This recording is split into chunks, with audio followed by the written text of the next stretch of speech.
Hello and welcome back. So in this video we're going to be talking about something that I got for my birthday. It's a model I've been wanting for a long time. You might already know by guessing, but obviously we'll show you in a second. If you'd like to see more videos like this one, please grab your las pistol and shoot the subscribe button and destroy the bell button as well. And you'll never miss videos where you can save money and learn tactics about Warhammer 40k.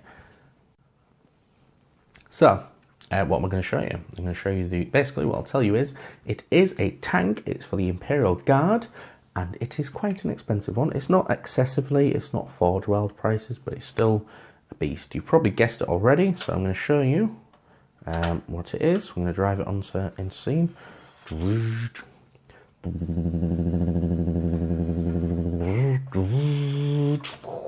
So, this is where I'm currently at with it. It's not finished.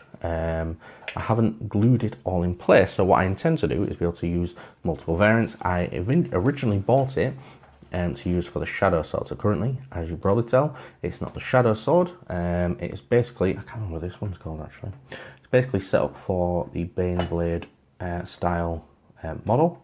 Currently, I'll just ram some blue tack in there, one more. Yep, so it's set up basically as a Baneblade on the Baneblade chassis, and obviously you can remove stuff. So I will immediately tell you I made a bit of a rookie mistake, and my Baneblade is not entirely straight. So things like that happen. Now, obviously, when you're making a Baneblade, you can glue everything in position. You don't have to.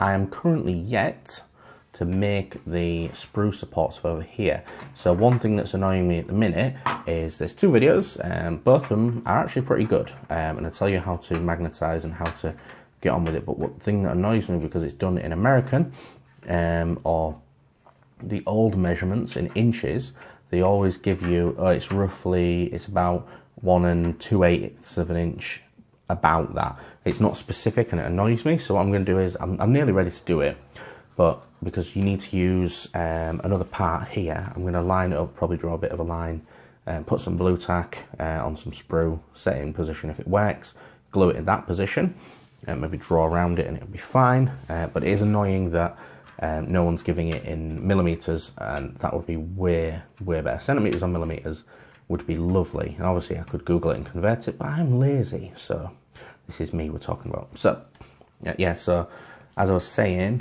because I haven't done it quite entirely straight, we have got a bit of a gap here, and it does show a little bit of this side, but if I'm honest, it's actually acceptable for what I need it to do. Now, if I wanted to build it just with a Baneblade, I would just glue this in position as is, like that, and then I would wham this one in. So this currently slides into there, so you have to be careful not to sit on top, but you slide the bottom bit in. Oh, careful, cheeky. Put that in like that, and then it sits on at the back over here. I will be doing a video when I've done a couple of the variants. I won't be doing them all because I'm lazy. I only really want the Shadow Sword and the Baneblade, really, because that's just what I want to do. Oops. And obviously you get this heavy bolter as well.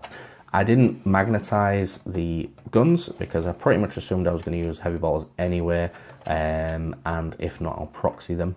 But 9 times out of 10, I'll just use them as heavy bolters, which is the plan. Let's have a little look. So, I will do another bit, basically something I've done currently. I haven't, in fact, glued these bits on, so you have to glue some sprue somewhere in this region. Now, I don't know exactly the measurements. I've watched 2 main videos on it, and it is, in fact, I want to say Spiky Bits and Grey Shirt Guy. They are actually really good videos, and they're really good when you're putting it all together. The downside is, because they speak in American, or their measurements are in inches. I know we use inches every day, but it's the thing that gets me is the inaccuracy of it. So it's the around about 1 2/8 of an inch, 3/8 of an inch. I'm like, I want specifics. If you give me it in millimeters, you can say, right, well, that's 14 millimeters, 16 millimeters, that kind of thing. I prefer it. It's just aggravating, but they do good videos, so I'm not actually slating the guys themselves. It's not their fault. Anyway, so I'll take these off just because I've been knocking them off, and in a previous recording of this part, I actually made trashed them and annoyed myself a little bit. So we'll put that in here. So again, because the because I did a bit of a rookie mistake and I didn't glue it in quite straight. I've got a bit of a bend over here, so it doesn't sit snugly. So in fact, I probably will put some sprue in there just to support it a little bit more.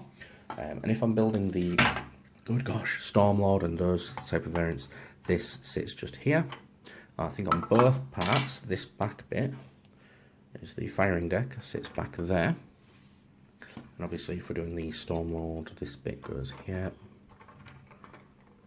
But the problem is, obviously, we'd have to have one here that sits there. So in fact, this probably could be a good little section to figure out where it sits. So anyway, so that would sit there. This bit would sit on the front. And obviously we'd have the guns all undone.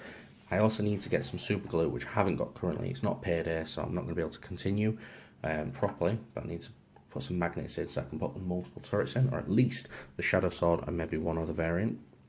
When it is the Shadow Sword, this bit comes over here, and the bit that would sit on the back there is flipped over, and this bit goes here. So again, this is not going to sit here unless I glue it to that and keep it there, which is obviously why it's not falling. So this might be actually a good time to measure out where these sit and don't sit. So I think what I'm going to do is I'm going to leave the video there because I could be rambling on and on. But so what I should say is I will be doing the Shadow Sword. I might be doing the Stormlord, maybe. Probably more like sticking to the Baneblade and the Shadow Sword. So I might just glue those two in position, I don't know yet. But obviously since this one's got the other turret that's really easy, just to, if I magnetize that, I'll just keep that. So that'll be an extra option if I want to. But overall, kit's good. Be careful. If you watch Spiky Bits, he will tell you that you can do some damage to this if you try and glue this to this, and etc. You'll have to watch it too. Basically, if you type Baneblade 40k into YouTube, it will come up. One of the top 3 will be this and Grey Shirt Guy. And those are both good videos. Definitely watch them if you're starting or thinking about starting to use the Baneblade, and you might save yourself some money that way. Always a good thing. Well, I'll keep you posted what's going on. And I think we're going to call it a day there. So yes. So last thing I'll say, even though I said yes, that was the end. If you've got any tips or anything like that, you can pop on in the comments box down below. That would be awesome. Tips on painting it. Obviously, I'll be doing it my standard guard colour. So watch all the videos about my guard tanks if you want to see about that. But if you've got any tips on things that you think I should do, then let me know, and I will be open to influence, pretty much. Yeah, we'll call that. So thanks for watching, and subscribe if you haven't already. See you again.